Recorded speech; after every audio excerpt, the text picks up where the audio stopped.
Hey y'all, Coach Simmons here. I've been trying to avoid doing this video, but I got bored tonight. Threw on my lift app, went driving around the city of Austin, and had some intelligent conversations and a bunch of dumb conversations. And this is an HBCU channel, so we're going to focus on the conversations that are not so intelligent. This video is called Dear White People. Dear white people, I'll be honest with you. The fact that you do not believe or understand or agree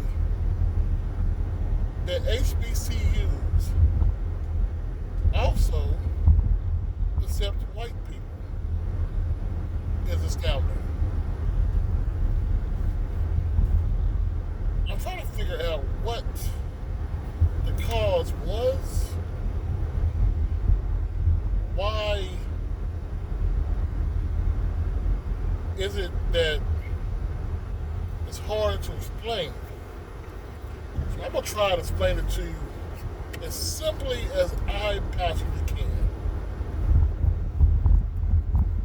HBCUs and universities, HBCUs, historically black colleges and universities, once again were never segregated.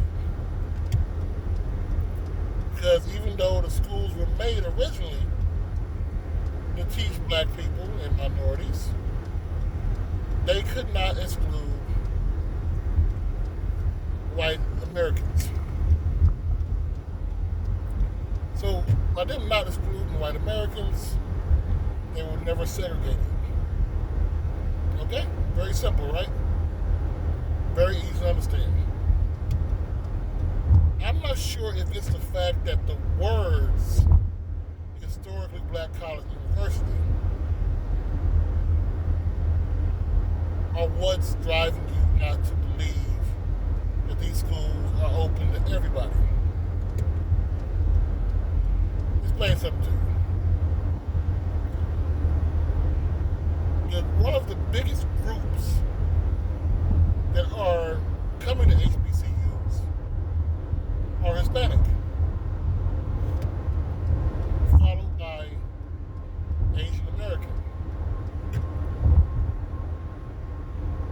I know you're probably thinking, well, that means there's only minorities. No. This is what you would call a place of equal proportion. When I say equal proportion, what I mean is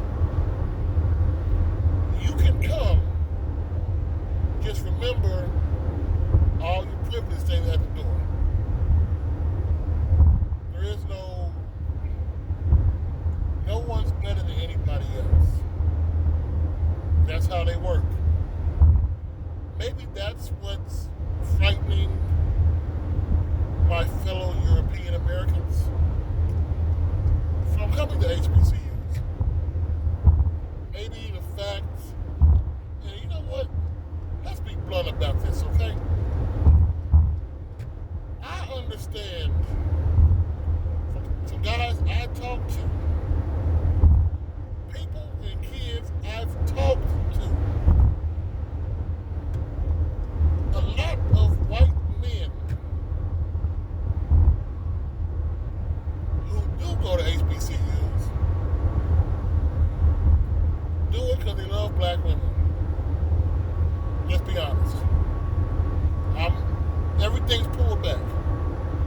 These are great institutions of higher learning. These are places you can go and get a well-rounded education, not only in the classroom, but also in life. HBCUs, unlike PWIs, I'll get to that later, teach you to be self-reliant, teach you to be a self-made business person. PWIs teach you to be an employee. Maybe if you're really smart, you can develop an app. A lot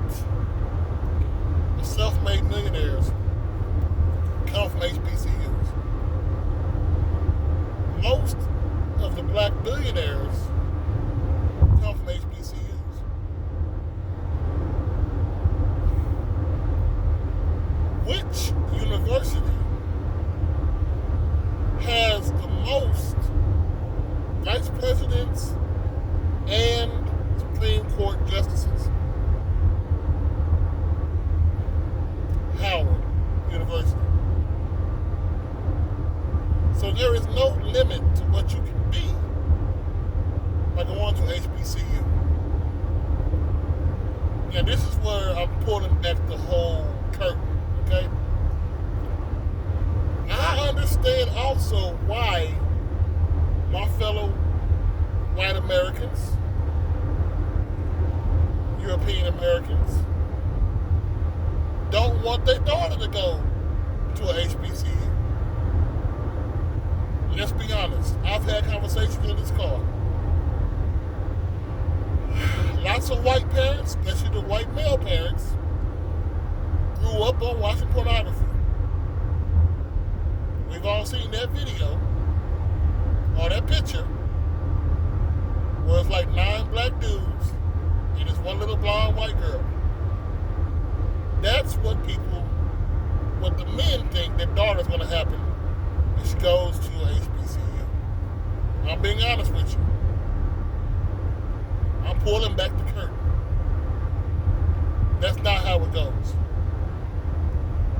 Yes, no matter where you go, there is sexual abuse. Yes, wherever you go, there is violence. No matter where you go. But the violent record of HBCU students is lower than the PWI students. Look it up. Sexual assaults on a HBCU campus are lower, percentage-wise, than assaults on a PWI campus. Look it up. Texas University, Longhorns, has a 1 in 5 rule. That means 1 out of every 5 women that go to the school will some point of time in 4 years be assaulted. No HBCU has that number. When it comes to medical fields, look at Xavier. Look at Hampton. They're leading the world in nursing and dentistry. Most of your dentists come from HBCUs. I know you're probably thinking to yourself, well, all my dentists are from India. Exactly. So, dear white people, I'll say this very clearly and very evenly. If I were you,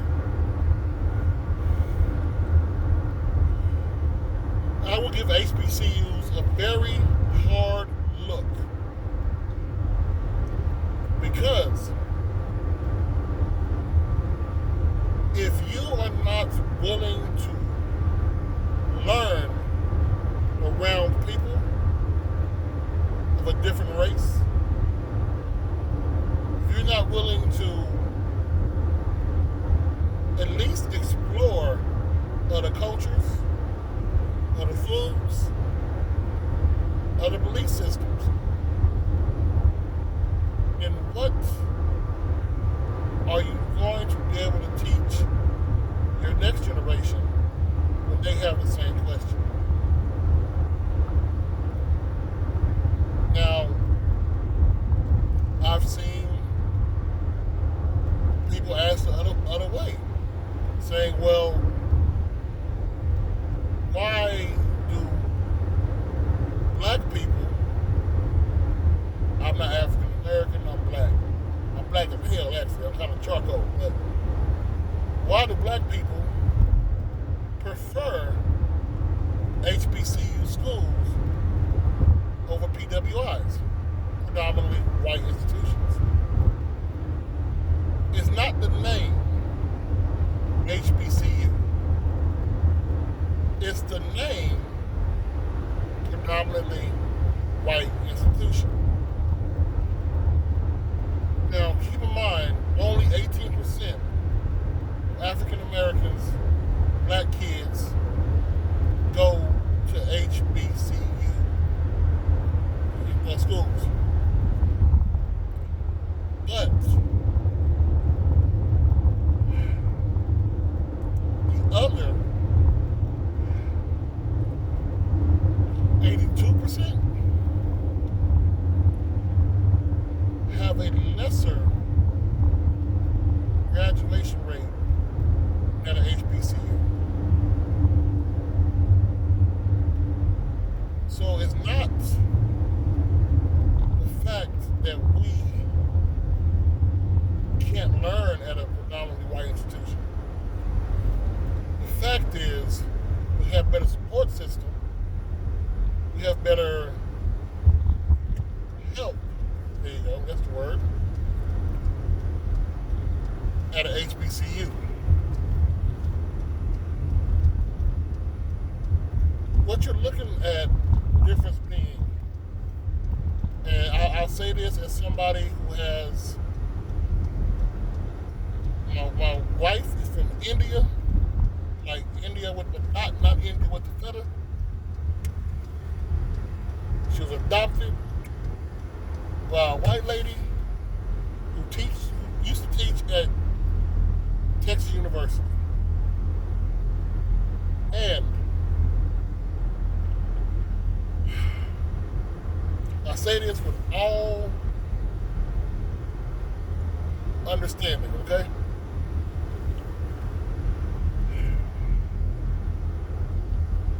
The stuff that happened back with the war on drugs is still going on to this day.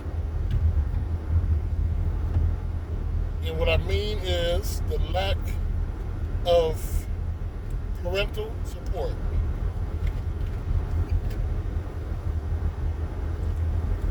That's what an HBCU can bring you.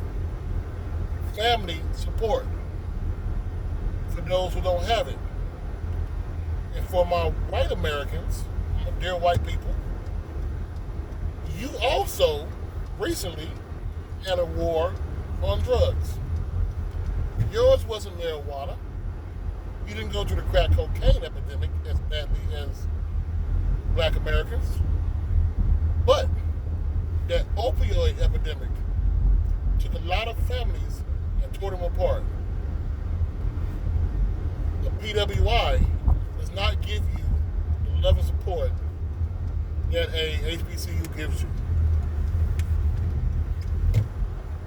That's the reason why I believe